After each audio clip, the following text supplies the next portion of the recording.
मौसमी केव, जो कि चेरापूंजी से 6 किलोमीटर की दूरी पे है और ये गुफा 150 मीटर लंबी है और ये अंदर से इतनी रोमांचक है कि आइए आपको दिखाते हैं। हमने केव में एंट्री की और हमारे साथ सारे लोग धीरे धीरे करके आगे बढ़ते रहे, जबकि मैं अंदर जाने से डर रही थी क्योंकि मुझे गुफाओं में जाने से डर लगता है, मुझे लगता है सांस नहीं आएगी।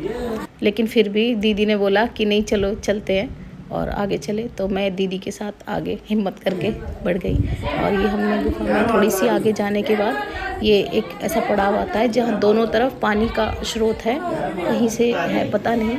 और धीरे धीरे हम आगे बढ़ते रहे और गुफा में जैसे हम आगे बढ़ते अंदर ठंडक हो रही थी क्योंकि पानी की बूंदें ऊपर से पानी की बूंदें ठंडी बूंदें टपक रही थी और सारा ही गुफा में एक मतलब ऑक्सीजन लेवल पूरा था, फुल था। तो ऐसे नहीं था कि हमें सफोकेशन लग रही थी या हमारा दम घुट रहा था। जय माता दी। बहुत ही ठंडक थी और पानी की बूंदें भी ऐसे टपक रही थी ठंडी कि बहुत अच्छा लग रहा था। और पानी टपकने के कारण ये सारे पत्थर थोड़ा चिकनाई लिए हुए थे।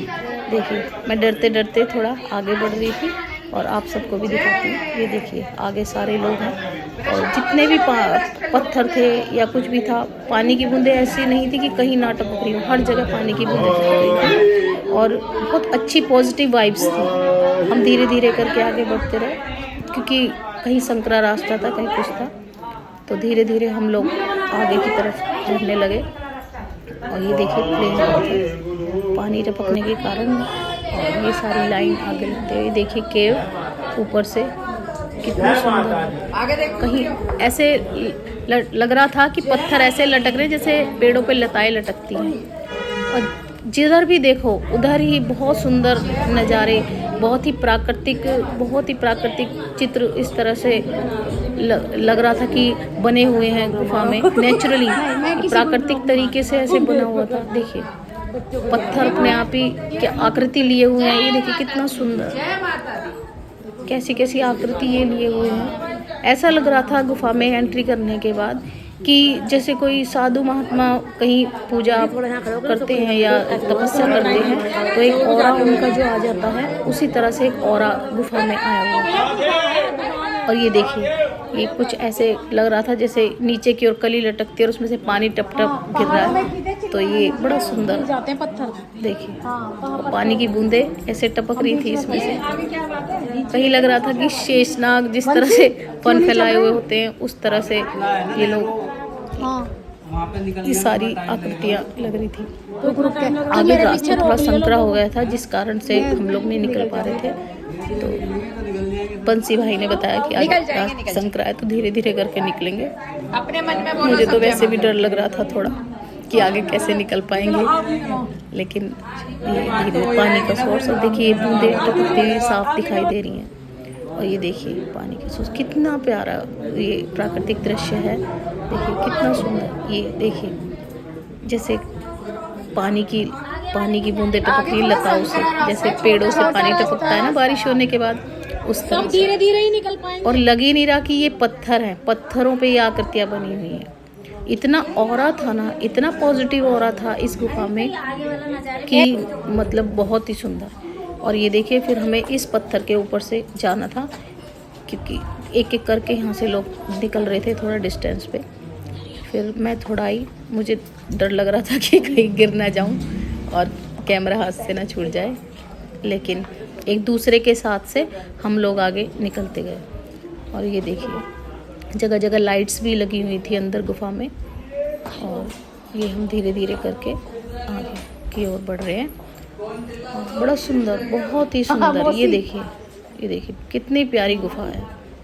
हाँ मामा की लग ही नहीं रहा था कि। और ये देखिए किस तरह से, ये देखिए जैसे केले के फूल लटकते हैं ना केले के पेड़ पे, उस तरह से ये बहुत ही सुंदर प्यारी ये आकृति थी। देखो ये केव लग ही नहीं रहा था कि ये पत्थर से नेचुरली बनी हुई चीजें हैं। ये देखिए कि ना किसी ने बनाई है ना किसी ने कुछ किया, ये प्राकृतिक ही दृश्य है जो आप देख रहे हैं, बहुत सुंदर। ये देखिए गुफा, और गुफा में ये देखिए जैसे केले के फूल की 3 आकृति, और ऐसा लग रहा है जैसे बराबर में कोई लेडी खड़ी हो। और ये देखिए कली इस तरह से पत्थरों की भी आकृतियाँ इतनी सुंदर हो सकती हैं, कमाल है। ना रोकना ही पड़ेगा जब रुकेंगे। बड़ा सुंदर नज़ारा है। धीरे धीरे हम आगे बढ़ते हैं। लड़ाई हो गई। नहीं वो अंकल की मौसी जो है वो बोलती है ज्यादा। इतना प्राकृतिक हो रहा था, ये इतना प्राकृतिक हो रहा था कि बहुत ही सुंदर, बहुत अच्छा लग रहा था। अंदर से हमें गुफा के अंदर से जाते हुए ऐसा लग नहीं रहा था कि हम एक गुफा के अंदर जा रहे हैं। ऐसा लग रहा था कि जैसे हम भगवान की भक्ति करते हैं और भक्ति करने के बाद जब आदमी हम आंखें बंद करके भक्ति करते हैं और फिर आंखें खोलते हैं ना, तो हमें बहुत ही पॉजिटिव वाइब्स फील होती हैं, अपने अंदर एक शक्ति महसूस होती है। उसी तरह से हमें इस गुफा में से अंदर जाते हुए देखिए कितनी सुंदर सुंदर आकृतियाँ बनी हुई। तो अंदर से जाते हुए ऐसा ही महसूस हो रहा था कि हम कहीं भगवान की भक्ति में लीन हैं और हम उसी ऑरा में खोए हुए हैं। देखिए पानी भी टपक रहा था, कहीं कोई जरा सी भी काई नहीं थी कि किसी के फिसलने का डर हो या कुछ हो, नहीं, कुछ भी नहीं था ऐसा। बहुत ही सुंदर। ये हमें इतनी ऐसी कई केव हैं मेघालय में।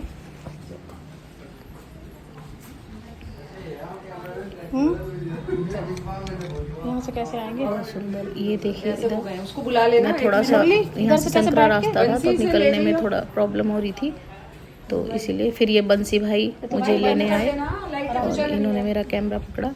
कैमरा लेके फिर मैं धीरे से निकली यहाँ से। और ये देखिए थोड़ा सा आगे आते हुए और ये पत्थर भी इस तरह से नक्काशी लिए हुए हैं ना कि बहुत ही सुंदर,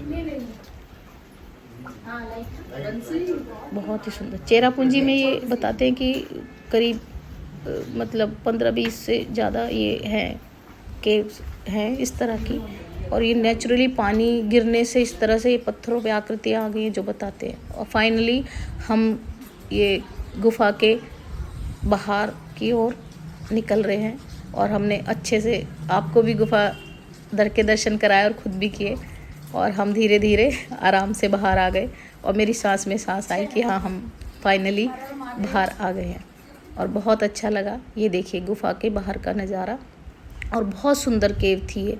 आप भी कभी जाएं चेरापूंजी तो ये मौसमी केव ज़रूर विज़िट करके आइएगा। बहुत ही सुंदर है, बहुत ही पॉजिटिव वाइब्स हैं, बिल्कुल प्राकृतिक दृश्य हैं और लगेगा आपको कि आप कहीं बिल्कुल ऐसा लगता है कि भगवान के घर पे आ गए हों। बहुत ही सुंदर ये नज़ारा है। धन्यवाद।